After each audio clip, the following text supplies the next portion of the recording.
Here's today's produce. So I've got first and second early potatoes, 2 varieties of beetroot, courgettes, red onions, garlic, and in the bag is some more courgettes, but they're from my allotment friends Dave and Sammy. Okay, so one of the jobs I'm going to do today is start digging up some of the onions and the garlic. You can see here they're starting to go to seed, which are these flower heads here.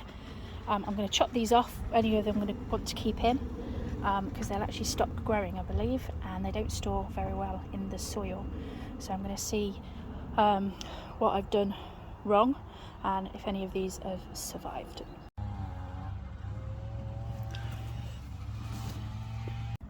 So I have just harvested my beetroot that was put in very early in the spring. This is Boltardi beetroot. I know that because I labelled it. And this one is Cylindra, which obviously is a cylindrical shaped beetroot. Never heard of it before, but I'm going to pour these up and get some more up because you don't want them too big or they'll start getting a little bit woody. Okay, so what I've done is I've topped and tailed the beetroot, put it in some salted water, and I'm going to boil it gently for around 20 minutes and let's see what happens. Okay, so here's the first batch. I've boiled these ones for about 25 minutes, brought them up to the boil and then simmered them because of the coloured water. I didn't want it going everywhere.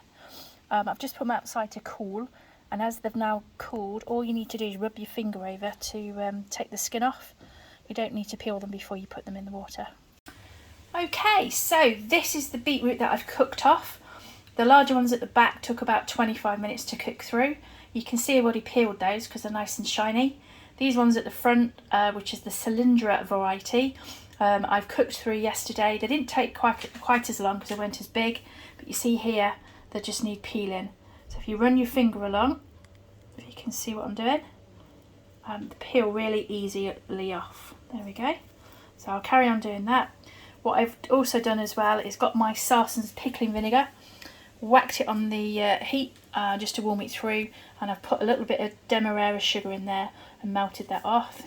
And I'm probably going to add some of these pickling spices as well that I got online. And then here's my jars. So here is the kale that I've been growing. I think they were from a garden centre as little mini plug plants. So my New Year's resolution is to label everything and keep a diary.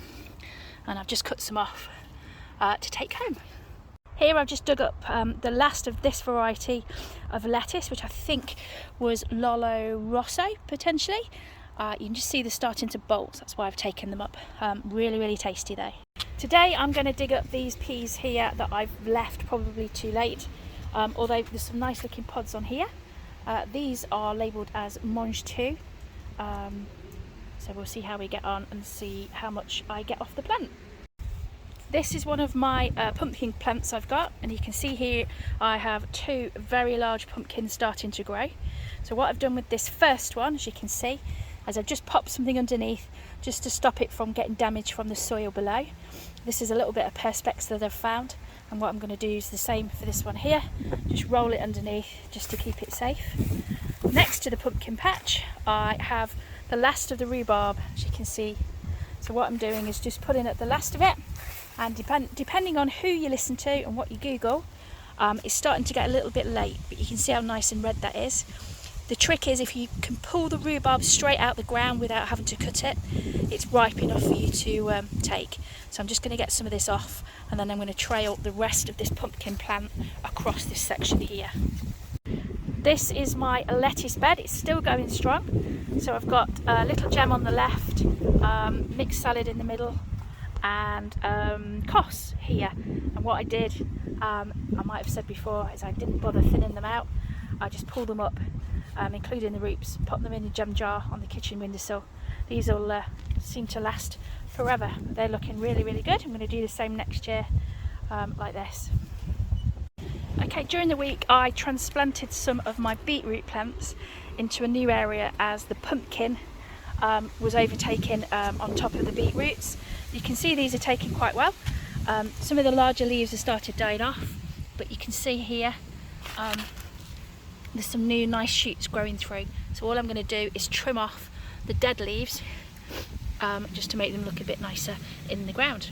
One of the mysteries on plot 25 is why my cauliflower patch, all grown from seed, all year round variety, has 2 cabbages growing. I have no idea. I don't remember sowing any cabbage seeds. It'll be a mystery. Maybe the learning curve is to keep that diary and make sure that whatever you're labelling on the ground, these you can just about see that it says cauliflower, and I know it's grow your own because it says there all year round variety, but I need to get some either better pens or better ways of marking what I'm planting. So they're definitely cabbages. So coming round here is the rest of them, and what I have just found, if I can remember which one it was, there it is, just in here is a little tiny cauliflower growing. How amazing is that? All from seed. That is a proud mama moment. So the potatoes I've got home, and I've looked up, these are the Kestrel variety, second earlies I believe, that I dug up, when did I do it? Yesterday and today. Looking really good. Some of these are really, really big, like this one here, but others, you see these green ones here, they're going to have to either, well, go in the bin really. Can't eat the green ones, will make you poorly. No sign of wireworm so far. That could be just there, that little hole, not quite sure, could be a fork going through the potato. So I'm not going to gift anything like that to friends and family. I'll keep those for myself and my husband. Looking good. So one row was a bag of Kestrel potatoes. I think it was about 3 kilograms, did 5 of these crates in total. So here's a few of my Kestrel potatoes I dug up yesterday. Really good size. I believe you can use them for baking potatoes. You can see here though, I think I've dug or put a spade into that one. So we're going to really need to cut those bits out. The others look really, really good, except this one, it's got 2 holes in. What we don't want to be doing is seeing wireworms inside there.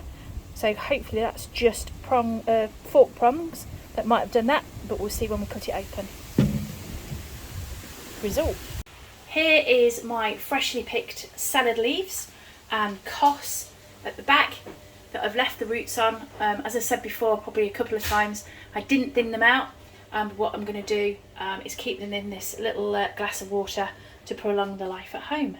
So these are the potatoes I've just shown you. This is the one that's been cut through, probably with my fork or spade. So I've just cut the bad bits out of that. That leaves me still with that one. And then this one has got the little holes in it. I'm not quite sure whether that's worm or not. But what we're going to do is take a really good cut out of that, get that one thrown away, because there's a bit of darkness on that one as well. So not bad. Okay, so here are the remaining potatoes I've dug up from my first row, which was second earlies Kestrel. You can see here there's some damage from probably wireworm, and then some other damage there, which is to be expected. So what I am going to do is clean these up, pop them back into this tray, dry them out, or let them dry rather, on some newspaper, and see what we've got. But so far I can't see any green potatoes because they're not very good for you. So here are my Nadine variety and King Edward potatoes, and what we've done this morning, we can see signs of blight, so we've just chopped all the tops off but left them in the ground until they're needed. You can keep them in the ground as long as it doesn't start getting too wet or too cold. So that's what I'm going to do until I sort out the rest of the potatoes I took out last week, and hopefully by doing this you won't damage any of the potatoes any further with the blight.